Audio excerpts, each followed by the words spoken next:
Hey guys, welcome to the Field of 68 YouTube channel. If you like what you see here, hit that subscribe button and you'll get more college basketball content just like this. Hello and welcome to another episode of the DTF Podcast here on the Field of 68 Media Network. We said that we were starting at 10 a.m. on a Monday morning. It is 10:12 on a Monday morning because every time we get on here for the pre-show, we end up having wide-ranging conversations that probably, if we recorded them, would be more popular than the podcast that we actually do. Anyway, Rob Doster, Terrence Oglesby, John Fanta, we are back. First episode of the DTF Podcast since UConn won their second straight national title, T.O. And let me ask you this, T.O., since we haven't had you on yet. We had Fanta on the After Dark last week. Have I been obnoxious since UConn won? Like, I've been pretty tame. I haven't really heard from you. Yeah, like I've been pretty tame in terms of what I could be, right? Like I could be a lot worse than I've been. You could be. You could be a lot more obnoxious. But it sounds like a challenge. It just kind of what it was. Like you guys won. It was freaking dominant. Dan Hurley was in his bag. It was insane. Some of the sets and stuff they were running in the national championship game to pull Edie away. There was one offensive set where they skipped it just so they could get a dunk, and they knew exactly what was going to happen before it was happening. And then he goes out and does the JJ Redick pod, which we all listen, that to get him to explain how all that happens and how they have all those sets depending on their lineups to begin the play and how many different options, and they have an option for every player on the floor, even with the different lineup. So it's like, good God, how do you guard it? Like, there's no way you can predict what's going to happen. Because I've been in some of those scouting things. It's like, well, if they line up like this, this is what they're going to do. If they line up like this is what we're going to do.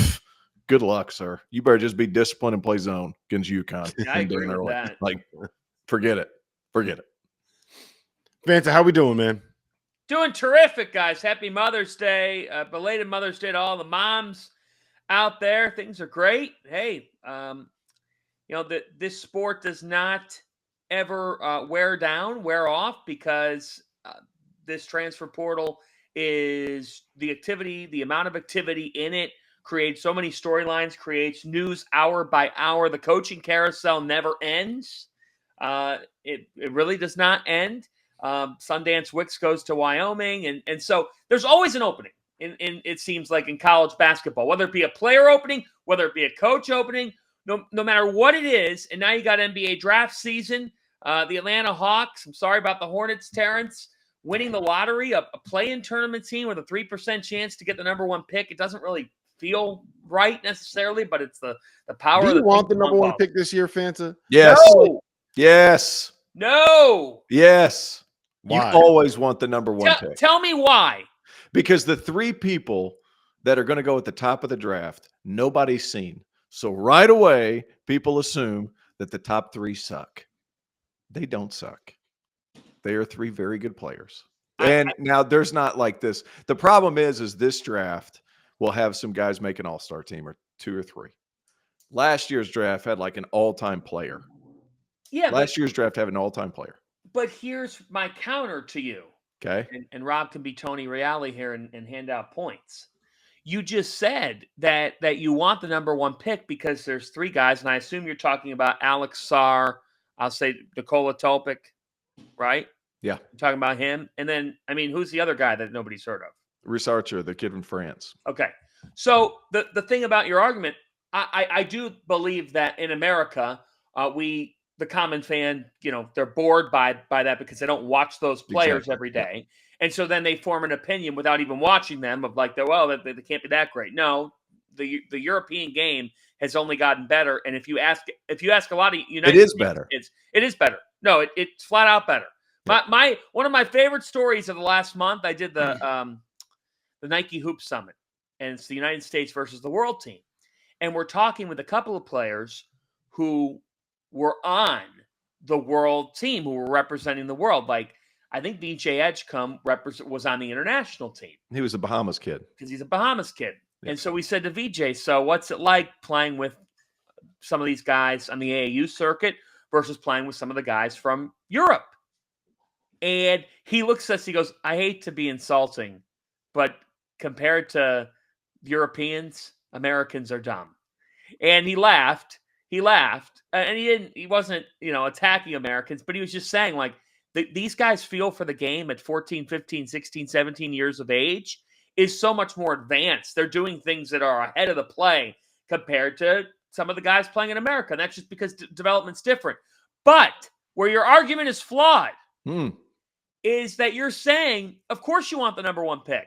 There's 3 guys at the top that people don't know about, and that doesn't mean that they're bad. They could end up being great. The fact is, there's not a clear-cut 1, okay? There's not clear-cut 2. I could argue there's as many as 4 guys who could be picked as the number one pick in the draft. And if somebody develops in Chicago this week, who knows what might happen in terms of somebody raising their stock. So the answer, Rob, is no, you don't want the number one pick. In fact, if I'm the Atlanta Hawks, I'm trying to trade to stay in the top 5 or top 6, get a nice boatload to get out of my number one. This seems like a pipe dream, but that's what I would want to do.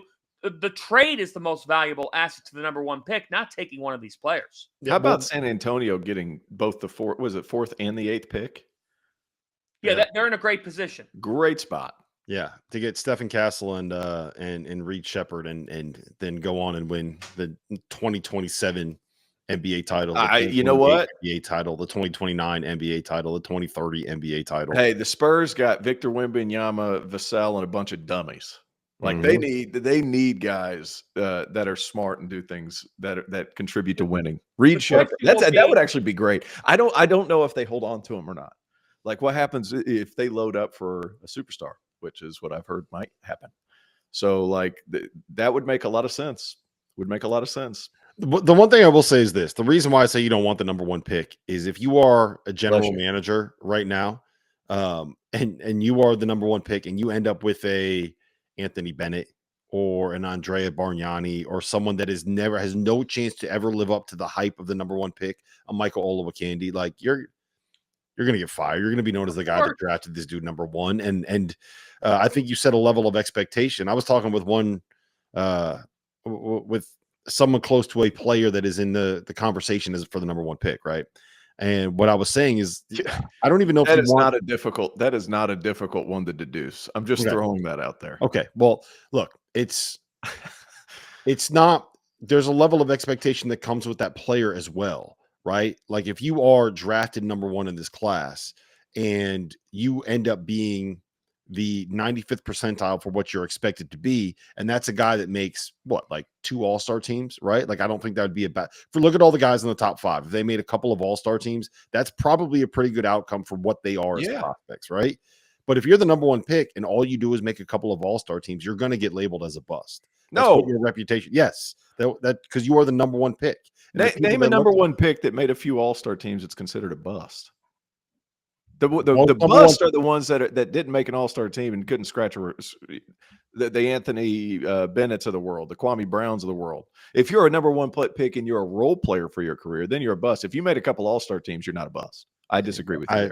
Maybe, but there's still a level of expectation that comes with being the number one pick the year after Victor Wembanyama goes number one. The year after we're seeing some of these other guys that have turned into superstars getting picked at the top of the draft. There's a level of expectation that comes. Markelle Fultz is a bust. Yep. Yeah. I mean, you don't want to be that guy. Like there's a real chance that some of these guys picked number one could end up being that guy. Listen, here's what I think is the most interesting thing about the draft this year is the number of players that are both at the NBA Combine or at the G League Elite Camp that are also still in the transfer portal. We just saw this morning, Great Osobor committed to the University of Washington, right?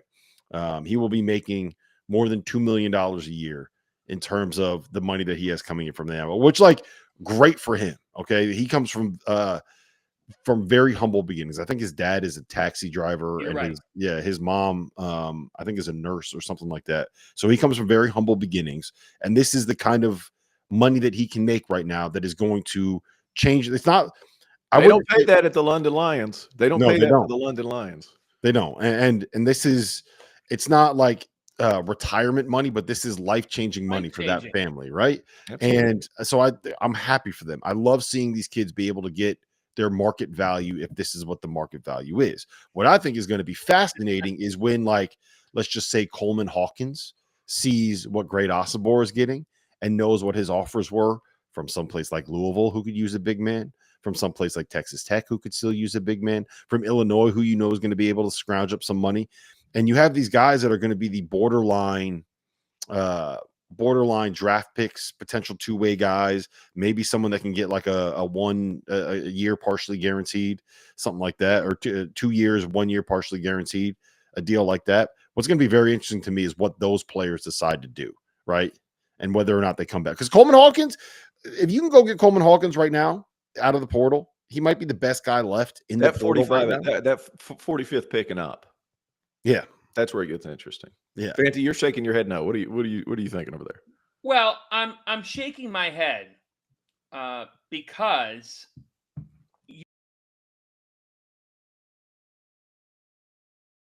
Whether you are a world-class athlete or a podcaster like me, we all understand the importance of mental and physical well-being and proper recovery for top-notch performance. After a 6-month season loaded with cross-country travel, I can promise you that proper recovery is a priority for me these days. That's why I'm excited that Unified Healing is sponsoring this episode of the Field of 68. Unified Healing is a new and super innovative global network of wellness centers powered by Energy Enhancement System, or the EE system. If you haven't heard of the EE system yet, you'll want to listen up. This technology promotes wellness, deep relaxation, purification, and rejuvenation. Whether you're here in New Jersey or at one of the hundreds of other locations across the globe, access to a center is easy and affordable. If you're interested in experiencing the EE system technology for yourself, go to unifiedhealing.com/unified68 to learn more and find a center near you. That's UNIFYD healing.com/UNIFYD, the number 6, the number 8. No material or testimonials on the Unified Healing website are intended to be viewed as medical advice or as a substitute for professional medical advice, diagnosis, or treatment. Always seek the advice of your physician or other qualified healthcare provider with any questions you may have regarding a medical condition or treatment, and before undertaking a new healthcare regimen, including the EE system.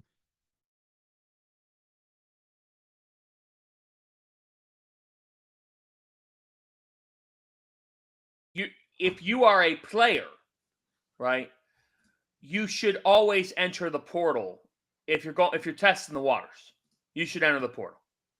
And that's because you could be in this situation that Coleman Hawkins is going to be in. I mean, I absolutely believe that he's going to play college basketball next season, but that's just my opinion. I don't know anything.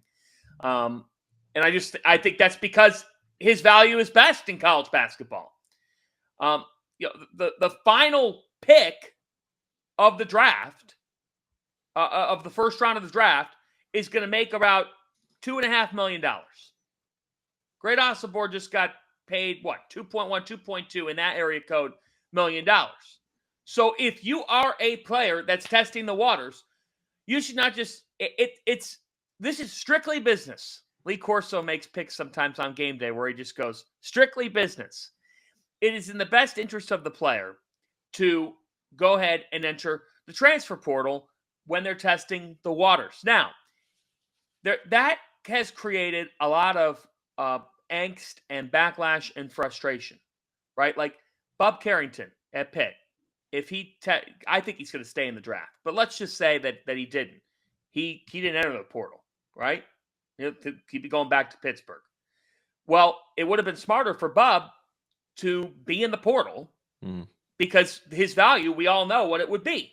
Because I'm just saying, we used to say, if you're a first rounder, you should stay in the draft.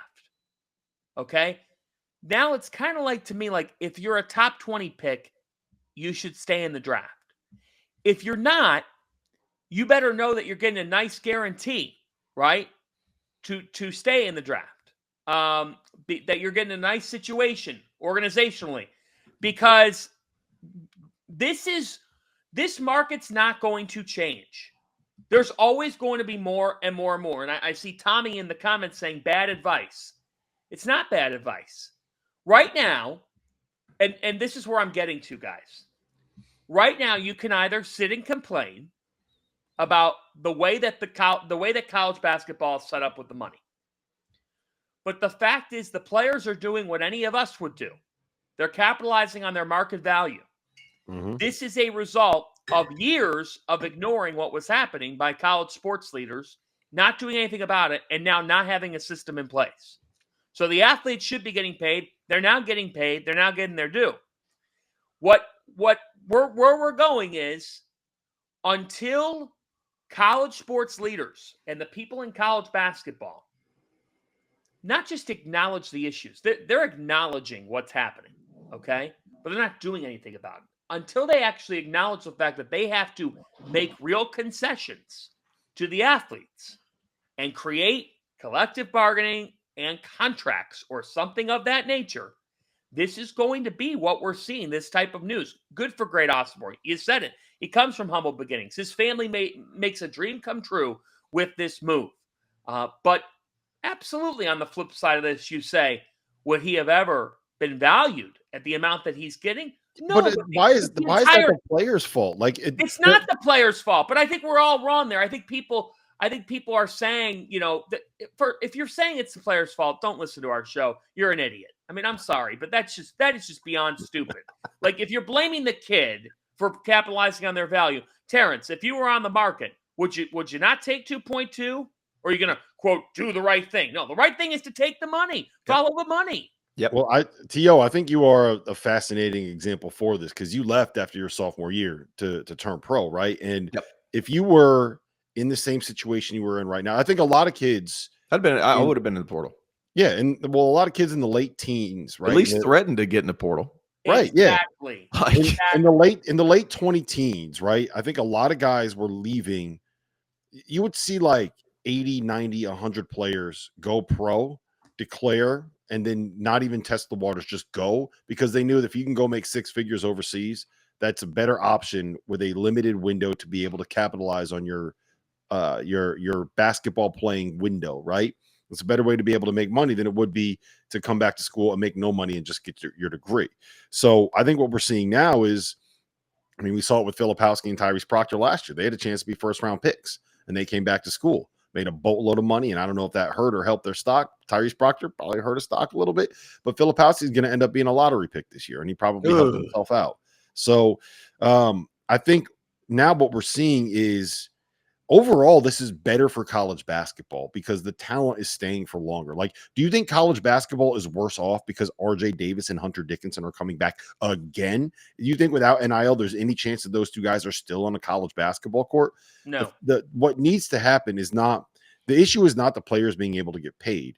The issue is that the NCAA was kind of like, you want this? Well, fuck you. Here's what you got. Now you're going to have NIL. Now you're going to have the transfer portal. Now you're going to have immediate eligibility with every transfer ever. And now it's a free for all. It's kind of like, you know what, Tio, you know, when you get mad at your kids, right? And because they're asking for something and you know, it's a bad idea for them. You know, they're not going to want to do it. And it's like, all right, you want to learn the lesson the hard way? Here, figure it out. See what happens. It feels like that's what the NCAA did for us. And they put no structure in place. You can't have what amounts to a professional sport with no structure at all in place. Because under this system, there is no such thing as the NCAA. Mm-hmm. So that's the thing. I would also. Well, there is. That's who runs the tournaments. Like that's it. Yeah, that's it. That's all that they run the postseason tournament. But what college basketball currently is not amateuristic by any means. There's no amateurism model here.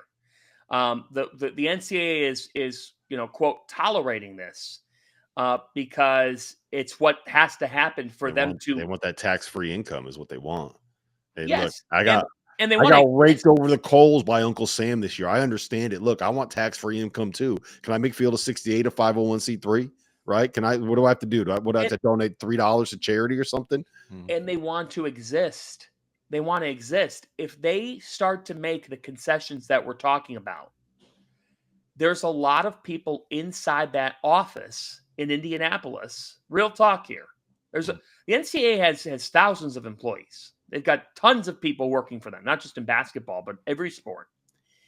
If the NCAA admits to what the real issues are, right, and stops just being at the house in Washington for case after case after case, that they are losing it. If they start to actually do the things that we're talking about, there's a lot of people inside those offices that no longer have a job. because their job is not applicable to what the system would be. Yep. As soon as you get rid of those words pay for play, a lot of things change. Like everything changes. It's much more workable for college basketball. I don't understand while football hasn't done its own thing and then NCAA isn't just grasping for everything they can have basketball wise. Here's my proposal. Do the pay for play thing. Have the conferences select what their respective salary cap is per year. Then you can have equal in-conference play, and you can spend your money however you see fit. However, there will be some rules. So, for example, the Big East wants to spend more money than, say, arbitrary situation. Then the American, they can spend more money. But there's also a cap to how much money they can spend on each roster. Have the conferences select the cap as opposed to having a nationwide cap. The conferences can do it because there's different funding among different schools in the conference, among different conferences around the country. That's my proposal. That's what should happen. You're welcome, America.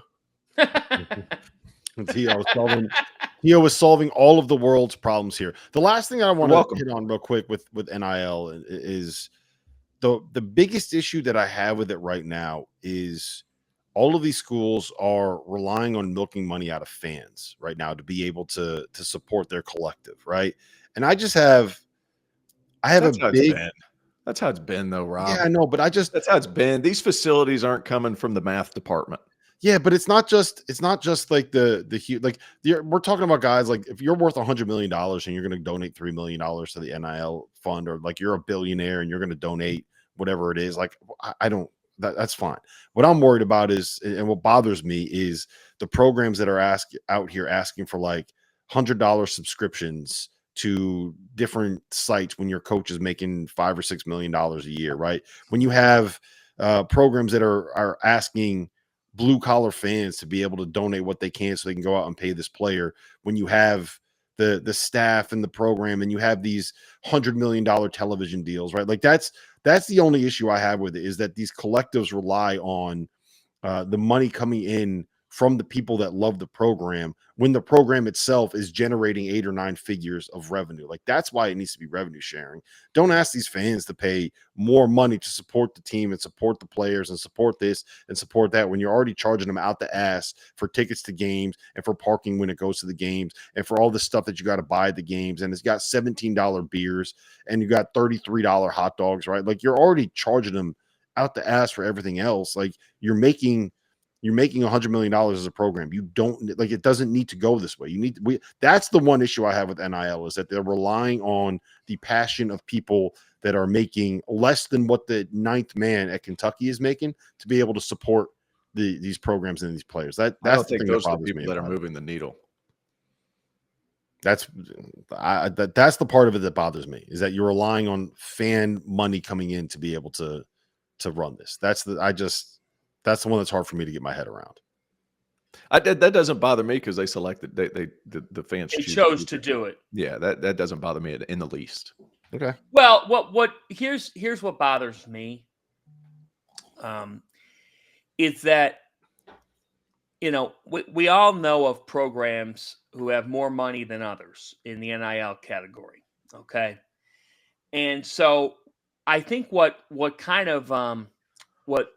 gets me thinking, well, would this be able to change it, is you have some programs that frankly just don't have the money to pay that others do. And that's like any sports league. You're going to have that. But some of these programs would love to be able to say, you know what? We will reallocate X amount of dollars that we use on our operating budget and utilize that on NIL. But that they cannot do that, because that would create, dissuasion and a problem that would result in them getting, because the bottom line is the bottom line. If I sit here and say, you know what, that practice facility we were building, or this enhancement that we were doing, or this thing that we were doing for X amount of dollars inside our building, we're not just going to take that $2.5 million and put it all to NIL. You can't do that. That's why you're relying on the amount of outside forces that you're relying on. Yeah, that's why. To me, that's why you need to change. You need to make this be a revenue sharing operation. Everybody knows this. Like we're talking about $1 billion television deals when it comes with these conferences. When it comes with the NCAA tournament, like just revenue share. That you're a professional sports organization. We could stop pretending it's amateurism at this point. All right, we're gonna get to biggest winners and losers in the portal real quick. But T.O., if you haven't heard by now, we are partnered with BetMGM. We'll be using BetMGM Limes to make all of our picks, and we'll have special offers for the listeners and the viewers of the Field of 68. If you haven't signed up for BetMGM yet, use the bonus code FIELD. T.O., you spell that F-I-E-L-D, FIELD. I before E, except after C, apparently. Not like I field the orange before I bought it from the store. Oh, that's felt. That's a different word. Oh, different Field. word completely. Like field, like you're playing the field, like you're in the outfield playing baseball. Here's how you make it work. You download the BetMGM app, you sign up using the bonus code FIELD. Deposit $10, place your first wager on any game, and you will get up to $1,500 in bonus bets if your bet loses. Just make sure you use that code FIELD when you sign up. BetMGM has some fun offers up right now in the app for the NBA playoffs, bet insurance tokens, odd boosts, and what John Henson loves, parlay boosts. They also have a ridiculous array of prop bets in there, which is one of my favorite things, and also Jonte Porter's favorite thing to bet on. So BetMGM, download the app, use the code FIELD, and sign up today.